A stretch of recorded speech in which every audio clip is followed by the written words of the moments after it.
Welcome to Indiana Sports Beat Radio, brought to you by the Hard Truth Distilling Company in Brown County, Indiana. So for the thousands in attendance and the millions watching around the world.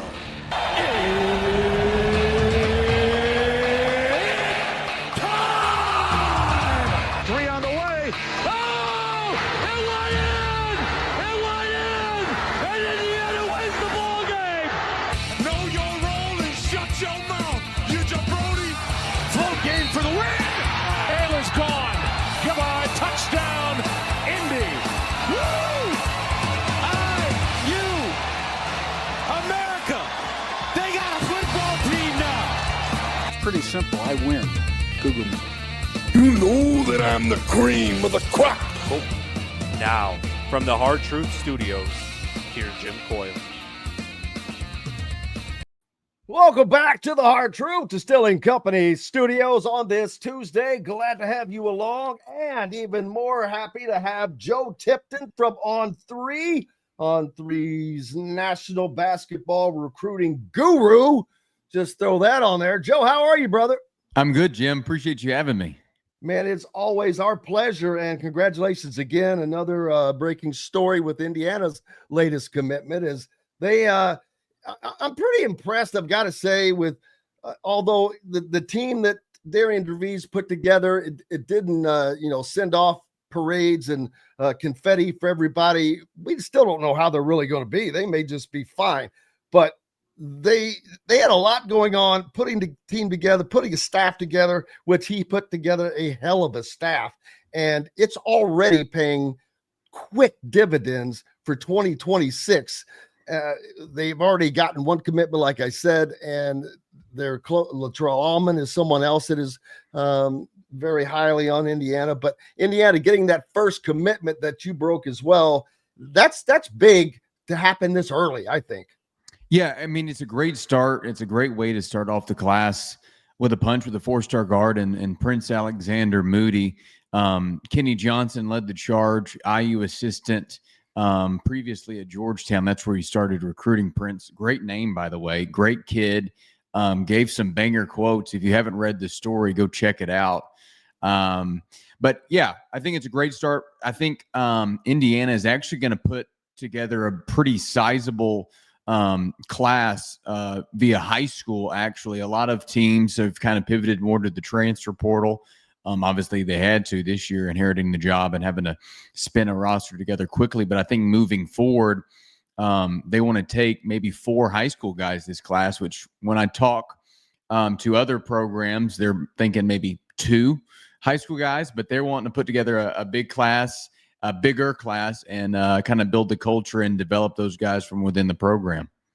Yeah, I've talked about that a lot this week on the balance of high school recruiting, because Indiana seems to be doing so well with some of these guys early on. I'm like, hold up. You don't want a ton of guys. You don't want to get into the situation that Matt Painter was in a year ago when he originally had 6 guys coming in. And I looked at his roster and he had a couple sophomores. I'm like, over half of his team are underclassmen.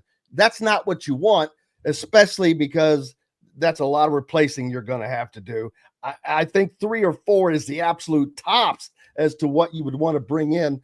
And of course, that also matters on what this talent is. If we're talking, 1 or 2 elite 5-star guys, well, that makes a difference because they may not be around more than a year. But there's going to have to be a mixture. You don't know what you're going to need next year yet because you don't know who the hell's going to stay, who's going to go, all of that good stuff. But the fact that they are having this early success in the 2026 recruiting and beyond is a great sign for Indiana fans.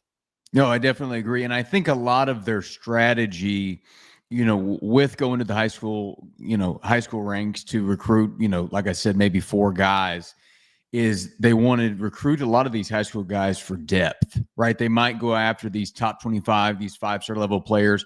Those will obviously be your starters, your impact players. But a guy like Prince Alexander Moody probably may not play a whole lot his freshman year. They want to bet on him as a sophomore, and hopefully, obviously the key is to retain. But a lot of the high school guys that I think they'll recruit, I think they'll go after like one stud, maybe one or two studs, but then maybe that third or fourth high school player is kind of your eighth or ninth or even your 10th guy. And so we've seen also a definite determination on the style of team that Darren DeVries is building, not too far off of what he has right now, although I just saw that Indiana had sent out an offer to a very large man, a 7-footer. So that kind of puts to bed any thought that he's not going to be using a big guy. I still don't know with the type of offense I expect them to run. This guy I'm drawing a blank right now on his name, and I'll have to go back and find that. But Marcus he Ponder, reminds talking about the big yes, Marcus Ponder. He kind of reminds me. I haven't seen him play, but is he similar with his size like Umar Ballo? I think he might be even a little bit of a better athlete than Umar Ballo, but yeah, definitely similarities in terms of just overwhelming size and strength, just kind of your traditional 5-man. That is just a bruising force in the interior. He's a if any Indiana fans get a moment, YouTube his name or search him up on social media. He is a beast. Yeah, you can go into the Hoosier.com right now, and there are highlights of Marcus Ponder in there. 7 foot, 315 pounds. You know what he reminds me of? He reminds me of watching Blue Chips when Shaquille O'Neal was supposed to be this young. I mean, he was just destroying people. No, 100%. I think he's even drawn some comparisons to Shaq, just similar size, similar stature. No, really talented player, that's for sure. Indiana, and like I said, in with a lot of guys. Latrell Almond, another one that we've heard a lot about, and they are seemingly doing pretty well in that recruitment as well. If let's say they were to get, I don't know when he's expected to announce, but how do you? Is there such thing as too soon? Getting your guys to commit too soon? I think if you're getting a rising senior, that's not too soon. You know, if you're committing as an early junior, there are concerns about whether or not will stick. You know, some players have seen their commitment stick I think in this case with a guy like Prince Alexander Moody, who's heading into his senior year, or even now the summer of before his senior year, already committed. I don't think there's any problem with that. Latrell Almond obviously visited Indiana, went very well, raving reviews from that trip, and sounds like the Hoosiers are in a very good spot. I think he's going to take a couple more visits. I think he played really well recently at the NBPA Top 100 camp, made more threes than anybody there, and that's when he started picking up a few more offers. I think a lot of schools were kind of on the cooler side with him. Indiana had, since they immediately got the job, had always been very, very serious in their pursuit of him. So I think that's what kind of gives them a leg up. But I think, you know, even if Latrell were to commit either this month or even next month, I wouldn't say that's too early. I think in this day and age where a lot of what these teams are doing is so portal focused or even international focused for teams just to bring in experienced and older guys, these high school guys, if you're not a 5-star recruit, you have less leverage than ever. So I think it's wise. If you find where you want to go, don't drag it out. Don't risk losing your scholarship spot on a team that you really like. Before I ask this question from Andy, the staff that Darren DeVries has assembled: Kenny Johnson from the East Coast, Rod Clark from Tennessee, of course, Drew Adams, originally from the Bloomington area, Mid-South, with his dad's great connections to grassroots basketball, Nick Norton. But he has put together an incredible staff that all have their own nice little niche of recruiting, and Indiana has not had that for quite some time. They did not have it under Archie Miller at all. They absolutely did not have it under Mike Woodson, who retained all Archie's assistants, which was crazy. But these guys, he has brought in it's kind of reminds me of Kurt Signetti. He's got the guys that he trusts, and these are all good guys as far as what they do.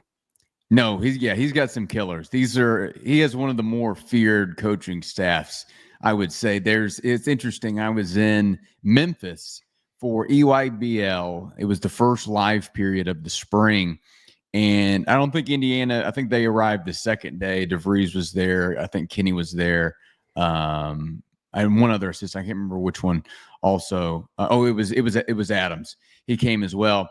And they show up to a game. I think they were watching Team Takeover, which has Jordan Smith Jr., which is a target of Indiana. And you could tell it was interesting because they weren't there a few minutes before it started, but right before the game tipped off, they arrived, they sat down front row, and all the other coaches that were already there, you could tell maybe their mood or their energy shifted because their idea, Indiana comes in and it's like, okay, now these kids are going to have to take a look at the Hoosiers. You could feel the energy sort of shift. So it was interesting to see, that's for sure. Well, and when they get some success on the court, that's when that will really start to matter again, because that used to be the thing. Recently, Indiana had the team camps, tons of high school teams from around the region. One of those players was Jason Gardner Jr., and for every one of his games, Darren DeVries was just leaning up against the basketball, standard, the foam right there, making sure that he was seen on every play by Jason Gardner Jr. On that end of the court. Yeah, no, I think you're 100% right. Once they get this thing rolling, and I think, DeVries is going to be a fantastic coach for Indiana. Obviously, a two-time MVC Coach of the Year at Drake before going to West Virginia for a year. They should have made the NCAA tournament in his first season at West Virginia, which is already an impressive feat. I think a lot of people had West Virginia being in, and obviously he comes to Indiana with a lot of resources and a lot of success. And coaches from around the country speak very highly of DeVries, and he is going to work his tail off, especially on the recruiting trail, and helping develop this team and make it an NCAA tournament team, hopefully in year one. And Latrell Almond, I mentioned him earlier, and you mentioned that the visit went well, which they usually always do. You don't hear too many visits that go badly, but Indiana is doing what they have to do without having that winning behind them right now. So this is also a little impressive that this staff is either landing these guys or in deep with these guys, because they don't have anything to show them really. Yeah, I think what they are showing them is, more than likely stuff that they did at West Virginia, or players that either DeVries has had in the past, or the assistants like Adams, Rod Clark, or Kenny, because all of them have coached really high-level players, some of them even NBA players at their previous stops in their previous schools. So I think that's part of it. But then also, so I think it's the success that DeVries had at West Virginia specifically, kind of showing him how they utilized his players there, possibly even Drake. And then just the overall brand of Indiana, I still think is very attractive. Players are still drawn to the program, recruits specifically. Well, we've seen that, and so it's going to be fun to see how it does translate once they start to have some success. And speaking of the Big Ten, man, I don't have a well, before I get that, I almost skipped this question. Andy wants to know your thoughts on Latrell Almond, Jordan Smith, and Talon Kinney. Got it. So Latrell Almond, I think, is a modern four-man hybrid, can shoot the three really well. Like we've kind of mentioned, I think Indiana is in a good spot with him. I think that they're probably the leader right now in his recruitment. Tate Kinney, Indiana is fresh on. He just signed an NIL deal with Adidas. So Adidas programs are starting to be involved. I think Louisville is the current front runner. He's from Newport, Kentucky, but the Hoosiers are going to toss their hat in the mix, see if they can make something shake. And I'm sorry, who was the last player he asked about? Where did I go? Talon Kinney or Jordan Smith? Jordan Smith. Yeah, Jordan Smith. So also, obviously, them taking over the job just a couple months ago, right? But Jordan Smith Jr. had a great relationship, or still has a great relationship with Kenny Johnson, the Indiana assistant who was previously at Georgetown.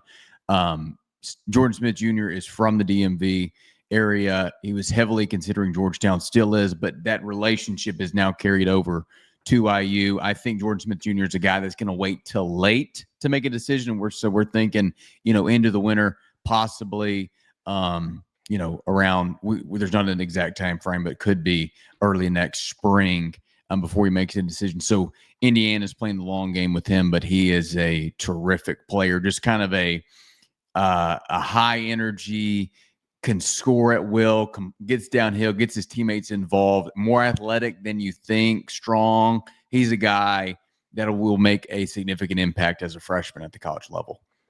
Looking forward to that. Anybody else that Indiana is quietly in on right now? Yeah, I would say one guy that they're kind of quietly in on that's not getting a whole lot of people talking about him would be Ethan Taylor. He is a fast rising 7-foot center in this 2026 class. I believe at On3, we've got him ranked within that top 25 nationally. Yeah, we actually have him the number 1 ranked center in the class. He's from Kansas originally. So I believe that would be Rod Clark, the Hoosiers assistant, kind of heading that one up with his ties there to the area. And Mocan Elite, his AAU program. So he's a big time player. I think it's still pretty early in his recruitment. I don't think he's taken any official visits. I would anticipate Indiana getting one. But I think Kansas is currently out front of that one.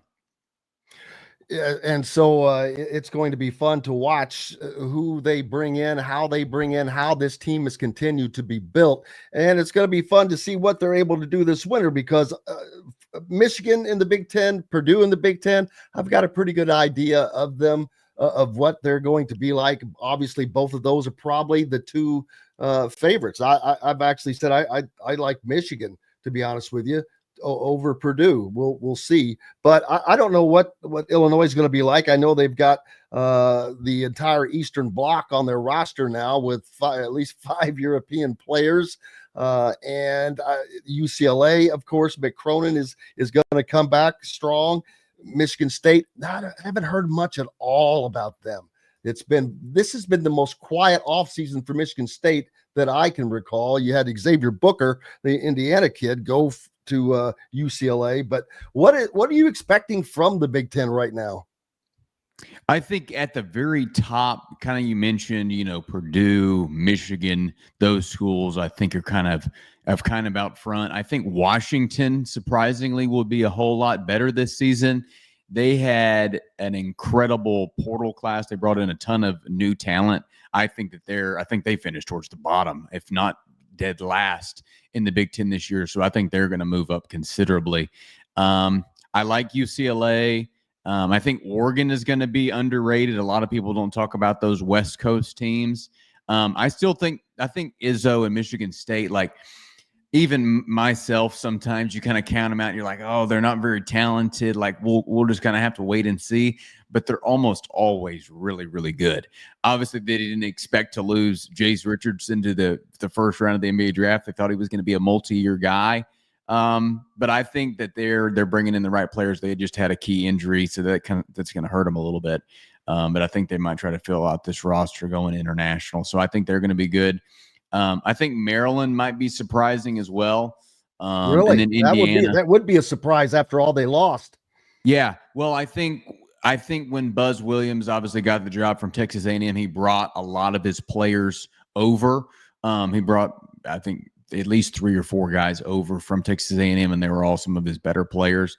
And then they also went out into the portal and got some high-level players. Also got a former UConn signee, a McDonald's All-American, to suit up for him as a freshman next year as well. So I think ideally this Indiana team is probably, kind of just middle of the pack in year one, which is not a bad thing by any means. I know the expectations are incredibly high, but when you take over a job, it is more difficult than you might think to build a roster in basically 30 days. So I think year 2 is when they expect to take that jump into the top tier of the Big Ten. But I think a middle of the pack Big Ten, upper middle of the pack is kind of what's to be expected. Yeah, I think people forget. You just mentioned how difficult it is to actually build a team. Well, he actually had to build an entire team and an entire staff. If you go backwards, like I mentioned earlier, Mike Woodson, he just kept Archie's guys. He didn't know bring anybody in other than his buddies that he put on the payroll as consultants. But that was not the case here. So they had to really create all of this. And to create what he has done, I'm pretty impressed by it. Like I said, I don't know how much success they'll have in this first year. They're going to be a little light at the 5. I don't know if I think they compete in the upper level of the Big Ten, but the bottom level of that upper level, if that makes sense. Yeah, no, definitely makes sense. I think this team will have a ton of shooting. You're going to see a lot of threes, hopefully at a high percentage, but they definitely got some shooters on this roster. But agree, the center position is one of the more difficult spots to fill on a roster because there's not many 7-footers, 6'10" humans walking around. There's not many that are actually talented, and then they also cost a pretty penny. Well, and I think that because I asked, there was an event not back in the end of May, the last time we really got to speak directly to Darren DeVries. I just said, hey, because he talked about being a little undersized at the 5. And I'm like, well, what stopped you from going out? Because I didn't want to say, you've got a bag full of cash, and we know Indiana has one of the, biggest bankrolls. But I don't know, was it that they didn't want to spend that money, or they didn't feel that there was the bargain that they would get for that money? I don't know what that answer actually is. It may have been some smart, like, I'm not going to spend that kind of money. I don't think that we're getting the return. That could be the answer. Of course, we're not going to get that, but I am curious. Yeah, I think it's probably a little bit of both. There wasn't a lot of really talented centers in this class, and some of them were going for $2-3 million this offseason. And obviously you have to fill the roster in other ways. So you're having to allocate funds for other players. You got to get all these guys in and get them on contracts, right? So I think they'll be okay at the center spot. I think that they'll, definitely try to identify, really high level center coming into next season though. How much time of day? I know how much time a day I spend, but how much time a day are you on the phone with people or emailing and texting, just going back and forth, whether it's coaches, agents, players, all of that, because you have become the basketball guru, the insider, fortunately, the Hoosier.com with On3, and because you are killing it for On3 with On3. But I know that takes an unbelievable amount of time just to setting up and establishing and developing and maintaining the relationships, much less the follow through of the calls, the texts, the emails, et cetera, et cetera. Well, I appreciate you saying that. It's very kind. Yeah, I mean, it's easy when I'm able to do something that I love. I've done this I believe I started Tipton Edits. It's 10 years ago now, so I've kind of gotten used to it. Obviously, it's grown and developed, and I've had to. Did you ever imagine when you first started doing those? And I remember, and I'm not making light of it because it was, you were kind of on the forefront of all of that as well. But Joe would make all the thumbnails you would see for these players that were awesome looking with just all of this different graphics added to that. He started doing that, and that's basically how you got started in this business, right? It is. It all started with the what a smart guy using all those contacts because they all wanted Joe Tipton's edits. Yes, no, and I'm very fortunate for that, and I'm so glad that the players trusted me and gave me a platform, and I did the same for them, just kind of as we both grew together. But it's been an awesome journey, and I'm loving every second of it. Well, and it's been great just to see you continue to break those stories as you continue to do. And the Hoosier.com, I know with On3, it has been a great relationship. You guys do such a great job together with Alec Lasley and Kyler Staley and Jamie Shaw, who does a great job. Does a lot of the groundwork, man. He's out at the DMV now, isn't he? Yes, he is always on the road, always traveling, always watching these players, scouting reports, rankings, intel, you name it, he does it. One of the hardest workers I know. He does a fantastic job. Absolutely. Joe Tipton from On3 and Joe Tipton edits. Buddy, as always, it is a great pleasure. We appreciate you for taking the time. Looking forward to doing it again as we get closer and closer. Indiana, Absolutely. We're in July now. They play in Puerto Rico in less than 6 weeks, less than 5 weeks. I know, it's exciting. It feels like the season's sneaking up on us quickly here. It's like the season ends, right? It's portal, all hell breaks loose. You're just trying to keep your head on straight. And I'm sure the staff obviously felt the same with the turnover and the coaching change there and having to adapt quickly. But obviously, at least in my opinion, basketball season is the best time of year. I think it'll be a good test for them early on, just to and I think a lot of things will be learned, like, how good is your team? How do we want to play? How do we need to adjust, right? So I think, the biggest thing about it is just a learning experience, but then also just a team building experience as well, because a lot of these players have never played together, and it's a good opportunity to, to mesh and, learn all about one another. Yeah, and we have heard many times how important that is. Joe Tipton from On3, appreciate you, my friend. Have a great day and a great rest of your week, brother. Appreciate you. Thanks so much. Keep breaking the stories, man. Joe Tipton from On3's basketball guru with the breaking stories and all of that and more. You can keep up with that at thehoosier.com. Just $1 for the first month, 50% off for the first year. I'm telling you, get yourself a subscription, support those guys.